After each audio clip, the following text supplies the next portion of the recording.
You know, this whole series started about 8 years ago, and I'm at a point in my sculpting career that I felt like I had the aspiration to go to another level. I always aspired to do the human form, and and and just the hopes of someday mastering the human form and being able to express a lot of feeling. So I prayed for the vision to create some timeless works of art that inspired people, that had feeling. In that prayer, I also thought about the pieces that I go into certain museums and look at that really inspire me. And so I wanted to create pieces like that, that one can sit for an hour, or you sit for an hour and then come back another time and sit for another hour and see and feel even more. And these visions started coming. I remember seeing this, in this one piece of wood, a mermaid sitting like she's on the beach with a baby turtle hatching in her hand. And then before I was done with that, I was looking at another large piece of wood and I saw the Wailea mermaid with 3 large turtles swimming around her and her reaching out to this one turtle in front of her, which I felt was the turtle that hatched in her hand many years earlier. And then before I was done with that one, I saw this other piece of wood that had the mermaid swimming out of this 3,000-pound root. And I felt she was following the turtle that hatched in her hand, and this very playfully following the turtle. Even though you didn't see that turtle, it was not in the sculpture, it was beyond the sculpture. Then there were 3 other turtles following her. This mermaid with 110 baby turtles, I remember seeing that piece of wood, and I saw the mermaid sitting in that position right away. But I was so busy with other works that I couldn't begin to think about carving it. I had to wait. So each time that I would go up country and I would see this piece of wood, I saw that mermaid in there probably 3 or 4 years before I started sculpting it. This log has such an incredible mass to it. And I see a mermaid sitting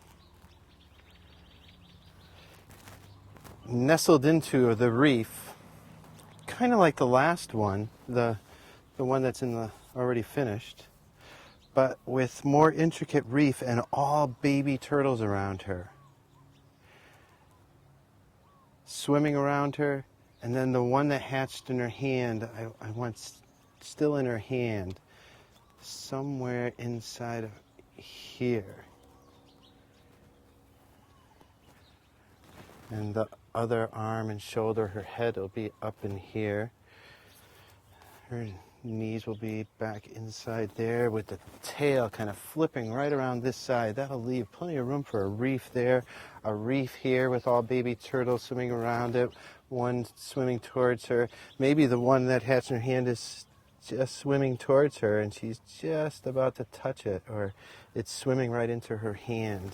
We'll see as we get in there, because we can have a basic vision, but it's good to allow the piece to evolve the way it wants to once we start getting in there and seeing.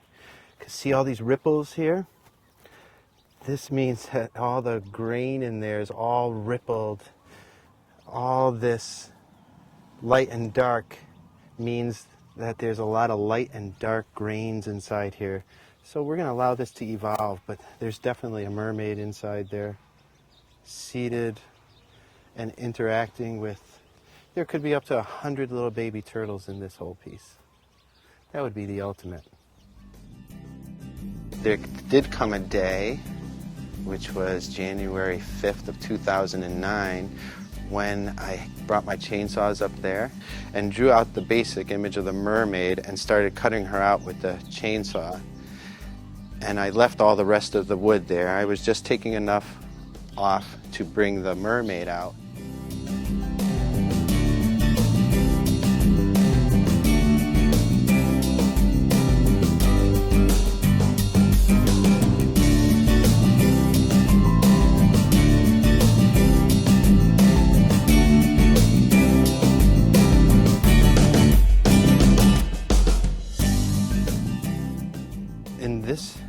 process right now, you're creating the gesture.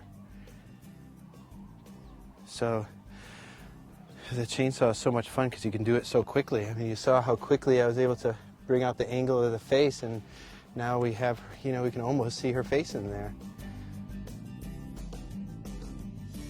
I knew that the rest would, the vision for the rest would come, and it did, pretty much right away. Parts of the reef I started seeing, and it just evolved and continued to evolve. Having 101 baby turtles, I need all the area I can to carve baby turtles in there. I can see about maybe 70 so far, where about 70 go, and there's plenty more area for another 31. Because I'm going to start going in this cave further and widening it also. So there's going to be a lot of baby turtles inside the cave hiding also. So I figure all the people that don't believe there's 101 baby turtles, I'm going to make a few of them hard to find. And the more wood I took out, the more turtles that started to appear in the cave.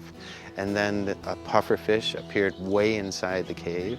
And then the eel was swimming up, kind of hugging the roof of the cave. And it just created this this little soap opera of all these little creatures interacting with each other. One of the greatest challenges has been making it all out of one piece, and all those little flippers, and getting underneath some of the turtles, and there's so much dimension, and that's why it's taken 2.5 years. It was the first year, was really got the whole piece roughed out, but the last 1.5 years has been detailing every little square inch, every little turtle. And one of the wonderful surprises has been the character that each turtle has, a different character. My daughter and I, for years, took care of these ancient fish ponds and hurt turtles from the wild. And each of them had a different personality, a distinctly different personality. So it was wonderful to see the different personalities on all the little turtles. So even though there's 110 turtles, not one of them is exactly like another. They're all a little bit different. I wanted the mermaid to have an expression on her face of love and reverence for this little baby turtle that hatched in her hand just moments before on the beach. And also the joy in her face of letting this little turtle go. You know, our initial instinct is to want to hold on to something. And one of the greatest joys is in letting go. It's like letting go of our children and allowing them to have their own life. So I really wanted to express her joy in that moment of letting go. The greatest compliment comes from the people who say, and write down in the little book that I have for comments, how inspired it is to them, and how moving it is to them, and how they will not look at a tree or a piece of driftwood or a piece of wood the same again. So they leave looking at the world a tiny bit differently. And it is striking a chord of creativity in people, because it doesn't mean that they look at this sculpture and they leave with the thought of sculpting wood, but there's many ways to be creative in your life, whether it's with cooking or whether it's music, with raising your children. You can do it creatively. That really adds to your life. This piece came from Afuk's market in Kahului. It burned down many years ago. And this tree was in the courtyard. It grew in the courtyard. It was the tree that all the little kids, they would play under while their parents were in the market. Part of this tree did burn in the fire. It's not what created the dark grains on the outside and colorations on the outside, but it is what initially killed the tree. But I hesitate to even say killed the tree because it does live on. That's one of the wonderful things about starting those first cuts and getting in deep into a log this big is you start to see, understand a little bit of the history of the tree and what it's gone through. And then when people thought it was fallen and dead, and now it's turned into a timeless piece that will live on forever. I would like people to really appreciate the beauty of the wood and also the commitment of time it takes to create a piece like this. In these last 8 years since I started this series of the Wailea Mermaid, I feel I've really grown in many ways as an artist, in my technical skills and also in my process. I've learned to trust completely the process in allowing it to happen.